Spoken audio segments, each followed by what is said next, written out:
it's so easy to give up on ourselves. And the more fun comes when we don't. And the joy of persevering and the joy of whatever your story will be is just pushing that aside and going, okay, today I'm going to do one thing that gets me closer to my goal. So what's the one thing? Is it one phone call? Is it one email? Is it one, just take one step and don't be in your own way.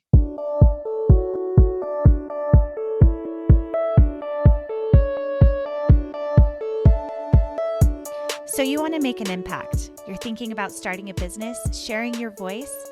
How do women do it that handle motherhood, family, and still chase after those dreams?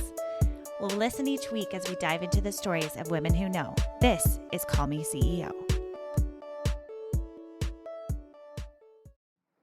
Hello, my friend. Thank you so much for tuning in today. My name is Camille Walker, and today we're going to be talking about pushing through hard times. My guest today is Adrienne Alitowski, who was a Broadway performer turned LA actress, inventor, and now author. And one thing that I love about this episode that we dive into is really digging into how you keep going when things are getting rough. And I want you to remember that a lot of times when you're feeling stuck, it is a good time to take a step back. Think about what your specific why is, reconnect and brainstorm with what you're doing right now that isn't working, and also connecting with your why. That is why on my website, you can have a free 5-day discover your why and your purpose that will help you to identify your deep core reason for doing what you're doing or pushing forward in whatever it is you're pursuing, and connect with that, because we all go through that. And whether it's the pandemic, whether it's a recession, whether it's a new job, or just feeling lack of motivation, I want that to be a free resource for you that you can dive into and really take time for yourself. And I think the holidays are that time to kind of recenter and think about what it is that matters most to you. So you can grab that for free at camillewalker.co. And that is 5 days to discovering your why. And let's dive into our episode with our top-selling author, Adrienne Alitowski. Welcome back, everyone, to Call Me CEO. This is Camille Walker, and today we are going to be talking about becoming an entrepreneur, Broadway, becoming a best-selling author, and all the little goodness in between with Adrienne Alitowski. And she is someone who is going to walk us through her story and how she was able to find a clear path to help her find her way. Adrienne, thank you so much for being with us today. Thank you so much. It's really fun to be here. Well, I have to say, when I was reading your bio and the different paths that you wove through of being on Broadway and becoming an entrepreneur and now an author, I was like, man, I cannot wait to speak with you. I was actually just in New York City this last weekend, just a few days ago, at the New York Marathon. So I was able to go to a couple Broadway shows, and the energy is finally coming back to the city. And it's so fun to feel that and to see live performances again. Did you run in the marathon? Oh, no, my brother and my sister did. Okay. I was there cheering them on, and that was awesome. But I'll tell you, the energy there, I was so blown away. It made me want to come back and run it, just because the camaraderie and like just the vibe of the city was so amazing. It was such a beautiful time to be there.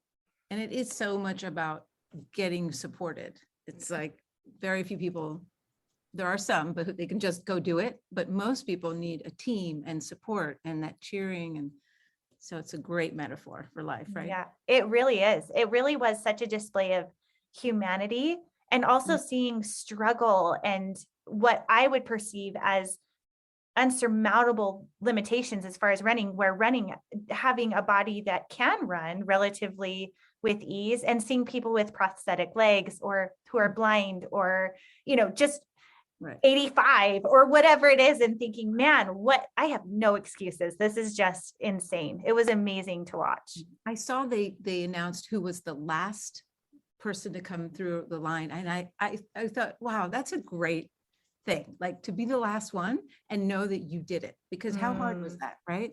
Like, you knew you were at the end.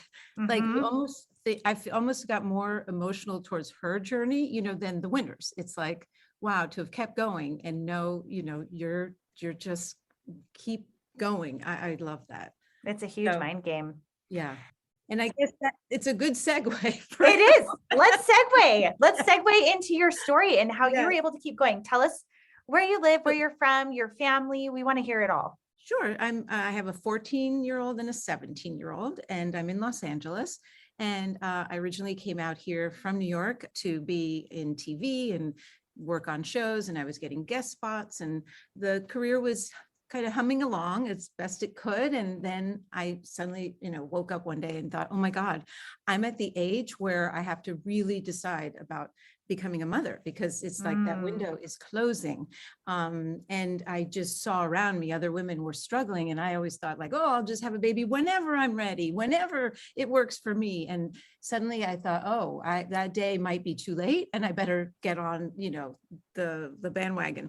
And so it was a bit of a journey to get pregnant. And I was really grateful to get to do that and have my baby. And I thought, well, now he's joining my party and I'm going to just, keep going on my auditions. But of course, what do I do with him when I'm at one, dropping him off at a friend's? And it just got really tricky. So I used to push him a lot in the stroller. He really was just the baby that you go, wait, what does he require? Like you had to be moving. So if he was just still, if he just was in the crib, he'd just scream his head off. But if I put him in the crib and I mean, in the stroller, and I went for a walk and did my errands and just, was going up and down the streets, then he would be asleep. And so it's LA, it's sunny, you want to cover the baby. I would put the blanket over the stroller and it would fall off. And I would like pick it up, it'd be dirty. I'd be like, oh goodness, and brush it off and put it back on. And I'd put things on the top of the stroller to try and keep it, from falling off. And then the bottom of it would swing in, hit him in the face. I'm like, no, I need it to clip on both ends. Why isn't there a product that does that? And then suddenly I thought, well, this could be my next thing. Like maybe, patent and license this idea and I create this product. And so that began that journey. Okay. So for those of you who are listening, and hopefully I've done a good enough job in the introduction because we kind of just jumped right into that. So Adrienne was actually the inventor of blankyclip, which is a mechanism that helped hold the blanket to the stroller, which I know all of us have been there. It's like the binky and the blanket always fall down. And what do you do once it's all over the floor and it's just drug underneath and it becomes a mess? Yes. And so this was in the year 2008. Is that right? Actually, he was born in 2003. So okay. Shows the journey because I started selling the product in 2008. Okay. And so from having an idea to actually being at a trade show was 5 years. Wow. And patents took 3 years. Yeah. So you think like tomorrow I'll be, have this product or, maybe in a couple of months, the first year of having the baby, it was nothing but baby. So I could barely function. And then by the end of the first year was when I finally went to see a patent attorney and talked to her about my idea. And that began that journey. Now, walk me through that a little bit, because you're in the world of Broadway, which, if you don't mind me asking, I'm so curious to hear, because I have been born and raised in Utah, and the window of baby starts so much earlier in our culture that in your mind, I was just so curious to hear you say, I had this window, it was closing, I needed to have a baby. When was that moment for you? Like at what time were you like, okay, we got to get on this. Like, when was that? Well, let's see. He was born when I was 37. Okay. So you figure there's that 9 months and it took about a year to get pregnant. So around 35 is probably when I went, oh, these are high numbers in the world. Like if you start to read the books, these are. Oh, I know the books where they'll be like 35 plus, you're in trouble. And you're just like, wait, what? How is that like an older pregnancy? I know, it's crazy to me. And you feel young because it's different, right? This generation, and we're pursuing careers and we're doing different things, and you just don't maybe have that on your mind. And I was out here in LA without family. They're all on the East Coast. So it just didn't seem like that was the right time. Then when we went, oh, we better start trying. And then I wasn't getting pregnant. And then I was like, okay, time to start taking, the tests and figuring out what's going on in my body. And he's getting tested. And suddenly it becomes this mechanical, like, oh my God, it's supposed to be joyous. And it's like this big, like, just mountain to climb. Like, how will we get pregnant? And so it did require a whole bunch of stuff and things, I think I had a polyp in my uterus. I mean, I had different things had to be taken out. I had all those different really uncomfortable tests where they put dye in the fallopian tube. You're just like, oh God, no. It starts to get lose its kind of, the sexy stage and go. Yes, it becomes the team, right? Because you have to bring a team in to help make this happen. And I'm curious about being in Broadway. That's a very fast pace, like, especially as a woman in that area of expertise. Did you feel like having a baby allowed you still the flexibility to be able to pursue your career and your shows and also becoming an entrepreneur? Or what did that transition look like for you? What did that feel like? Well, I was out in Los Angeles, and then I had shifted towards TV work. Okay. And I remember going on a commercial audition and literally like running to a friend and saying, can you just watch them for a couple of hours? And she had a baby for my mommy group. I was like, I'll be right back, I promise. She's just like, okay. And I run and then the callbacks, and I actually booked that one. It's one I'm thinking, in particular when I did that with a friend. So you feel good about it, but then it just gets really hard to keep asking those favors. And then to try, I didn't have a nanny. So it was like, okay, who do I have? And so that mommy support group was really important. Then I was getting names of babysitters and people that could watch him. And it just was really challenging. So, and the work was changing in LA. It was like becoming more about reality TV and just things were the opportunities. Suddenly it was like a guest star became like a one-line co-star. You're just like, wait a minute, what am I doing? And my heart, I just remember I had gotten a job on one episode of Will and Grace, and I'm sitting there back in the green room area where you're getting ready. And I'm just like desperate to like show pictures of my baby to the cast. I was like, oh, this is interesting. Like, it's no longer about like meeting them or, trying to get ahead or what can I do for my career? I was like, does anybody want to hear about my baby? Like, I just want to talk about him. And suddenly it was like, well, okay, that's really where I really want to be right now. And this is not a hard thing to leave him. And it's I'm sure women have different feelings about it, but I just really felt like I wanted to be the person there and just with him at all times. And maybe it's because I was older. I was so grateful when I had him that it was like, oh my God, this is truly miraculous. Like, I don't want to leave this baby for a second. So that's when becoming this businesswoman kind of felt more like I could do it. It was in my terms, I could control it versus like waiting for the jobs or the auditions or, trying to hustle those things. I thought, okay, this is something that I'll be able to spend more time with him and work around his needs. So that was the idea. Yeah.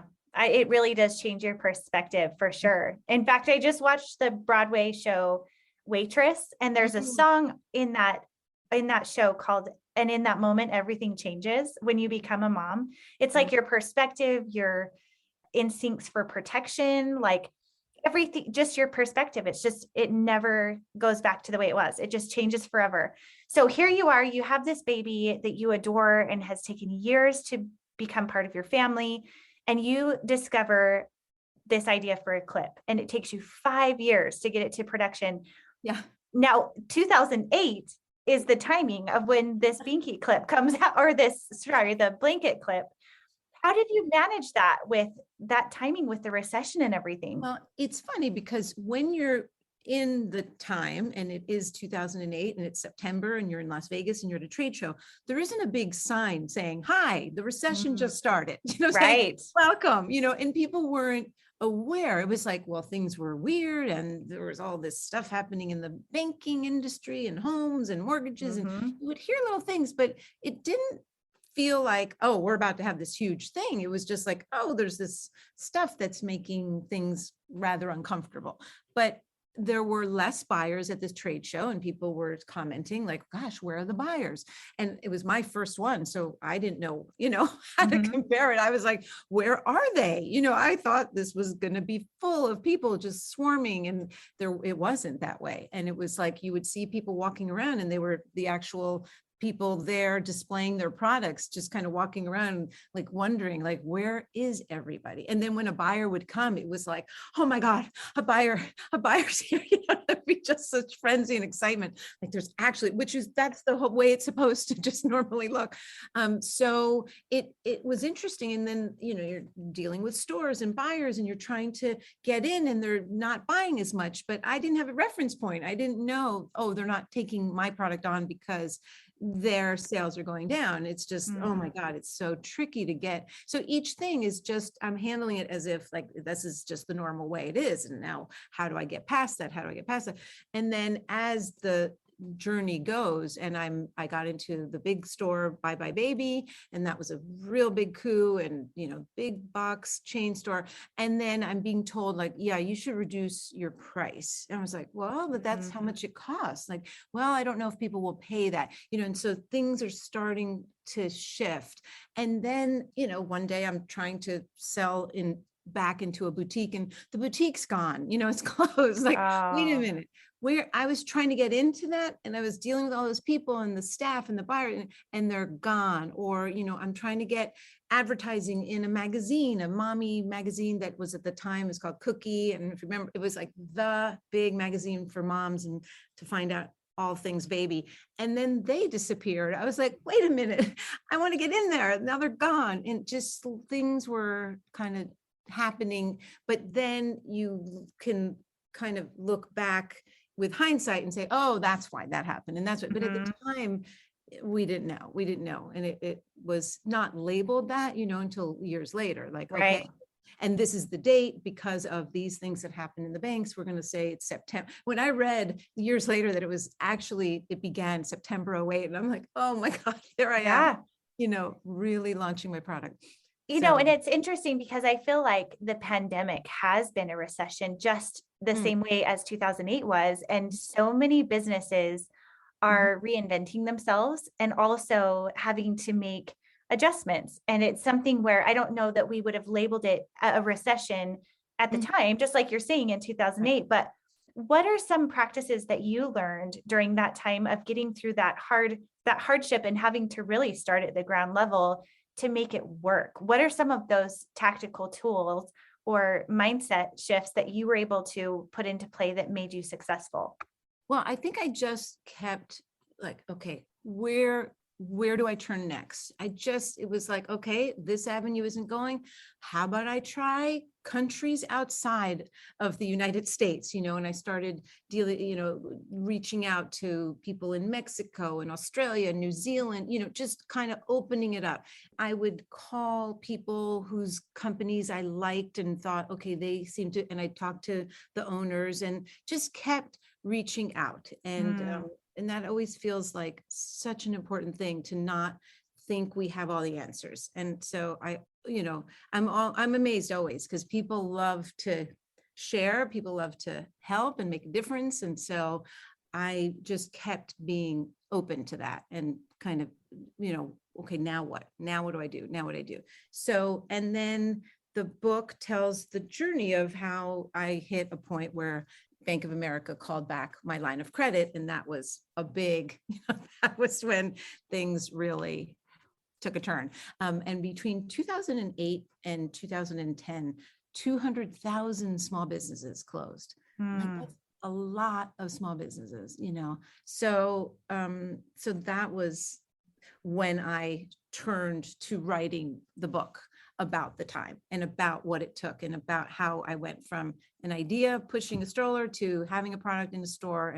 And that's when I thought, okay, I need to write about this to, first of all, just have a catharsis about what we're all going through. And then as just a way to really kind of give people an understanding of that time from that lens of a small business, a mom, a small business owner, just this way that we really haven't heard that story. We just know about the businesses closing, but we really haven't read, okay, what does that do to a family? What does that do to a marriage? What is, how do you, with the kids, like what does that actually look and feel like? And so that's what I did in my memoir, was Yeah. share that. That's awesome. So the book that we're referring to is her latest and newest book. It was just released, called Clipped, where she goes into her story of releasing a product and how she was able to navigate this time. And what are some of the questions that you've received or been able to give answers for of getting through a time like that with your family and your marriage and your friends and being able to keep pushing forward? Certainly my friends were really important, the ones that I could share, oh my God, this is going on, or I don't know what to do. Just that kind of, I always find like the more that women I have in my life to help kind of lift me up. And they would tell me I wasn't crazy, that I was feeling a certain way. Or, when my husband was laid off for almost a year, that takes a toll on a marriage, and lots of marriages didn't make it. And so that's a real victory to go, okay, this is a hard time we're having, but I love you. And so what do we need to do?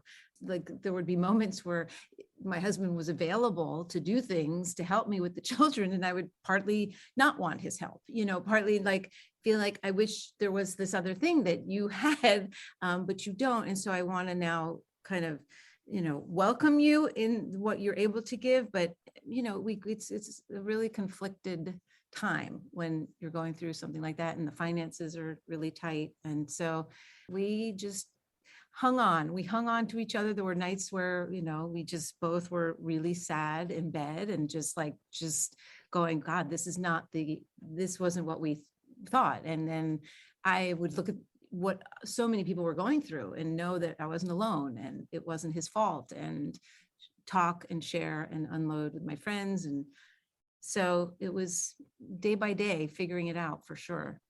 So, and now we just had our 25th wedding anniversary. So that's a real, That's a victory for real sure. victory. Yeah. Yeah. And I was just saying to my husband the other day, I think we've been married for 17 years, and our 3 hardest years have always centered around starting a new job and having it's kind of like a restructuring of your roles, I think. And so I would imagine that would be the same where you were navigating a new direction, becoming an entrepreneur, an inventor, and also going through a recession, which is very similar to, what we've all been going through this past year, or the past almost 2 years now, is reinvention and realigning roles and taking care of kids at the home. Do you feel like this last year, 2 years has been similar to the time that you had in 2008? Or would you say that this time around has been somewhat easier because you've done it before? well, I guess since I was focused on the writing in this time and getting the book out, it was different. I didn't have the same pressures of the running the small business, and my husband's not laid off. So that was, so we're really grateful, because I know how hard it was on so many people. So, but I totally identified with the pain they were going through, and could feel it. I was like, oh, wow, this brings it all back. And it's a different time, and hopefully people will get, through this quicker than we did the last one. So, but it was really a bizarre experience to be writing about this other time and then living through, and just going, well, this is really interesting, because if things were flourishing and I was writing this same book, maybe people would hear it differently. I think it's resonating for people because of the timing of it. So, but it's all this too shall pass, right? So we each day move on, and what's the next, and what's the next, and what are we going to do, and where do we get support, and all of that. And so if there's anything in my book that maybe helps people like go, oh, okay, I'm not alone. I for myself find that like when I read somebody's writing and I hear what they're suffering or their pain, it just really does alleviate some of my own. It just makes me feel like, okay, it's part of the human experience. There's gonna be times like this, and now she's not there, and so I won't be there in that same place. And so I truly hope I make a difference that way. Yeah, I am sure that you will. I mean, we all learned so much from listening to other people's experiences. And I know that I get quite a few questions about invention and how to bring something to market. If you had maybe 3 tips of how to bring a product to market, I know things are a little bit different now than they were in 2008, but what would you say you learned from that experience that you could pass on to those who are listening? Well, your research is really important. So I was always doing a lot of research on what is out there, what products are, either in stores or online, or just really know that there's not something else like yours. So that was really, really important. Getting the patents were really important. So beginning that process and learning about that, if it's something that's patentable, I guess, learning that world. Wait, and you want 3? And what else? I guess just not listening to all the reasons why you shouldn't, right? Like it's so easy to give up on ourselves, and the more fun comes when we don't, and the joy of persevering and the joy of whatever your story will be is just pushing that aside and going, okay, today I'm going to do one thing that gets me closer to my goal. So what's the one thing? Is it one phone call? Is it one email? Is it just take one step and don't be in your own way. So that would be Bam. That was the tip that I had to dig for, and you gave it to us. I love that. Just do one thing more. Do that one phone call. I feel like so often, because we've become so tech savvy with texting and emailing and all the things, that people are very rarely picking up the phone anymore. And I think that there is such a strong connection that comes from one-on-one in person if you can. But next best is picking up the phone. What is a phone call that you could make today that could move your goal forward in whatever direction that might be, whether it's, opening doors for what's available to you, or with creating a product or selling something you're already doing. So I really appreciate that. I think that's really good advice. What is one thing you can do today? It doesn't have to be all the things, but just finding that one thing. Yeah, I love that. As when I started out as an actress, and there's scary calls you have to make sometimes, or scary calls you want to make and you don't. And my mantra through that process and becoming a producer and directing and all the different things I've done has been, in 100 years, we'll all be dead. And so just do it. Like, what is the point of not doing it? Just do it. Like, we're all here for such a short time. So if that call moves my project forward, moves my passion forward, connects me in some way, like, just do it. Because we're all heading in the same place. So like, while we're here is the time to make that call. So that has helped me. And I found that in doing this product again and again, that would come up. And then in writing a book again and again, and then, okay, who are the people and who do I need, and an editor? And, it's so scary to send your work to an editor. And what if they say it's terrible? What if they say you can't write and the story is, not worth telling? And then you make that call and you say, hey, I have a book, and maybe they'll be the right person and maybe they won't. And maybe the agent, the next one will be, maybe the publisher won't be, but at some point there's a yes, right? If you keep going. So that's really powerful. Well, what's the really good news today for everyone who's listening is we are actually giving away a copy of Clipped, and we are doing a special keyword and the keyword is Eli, which is the name of Adrienne's son, who was her inspiration for creating her invention and also pushing forward in her own CEO way, which is awesome. So the way that you can enter to win is DMing me on Instagram at camillewalker.co or at Call Me CEO podcast, and give me that keyword, which is Eli, and you can be entered to win. And I cannot wait to get my hands on a copy, because I know that when you hear the triumphs and also the pitfalls of others who have gone through this, that there is so much strength and inspiration that can be gathered. So thank you so much for your time today. This has been wonderful. Thank you. I've really enjoyed it.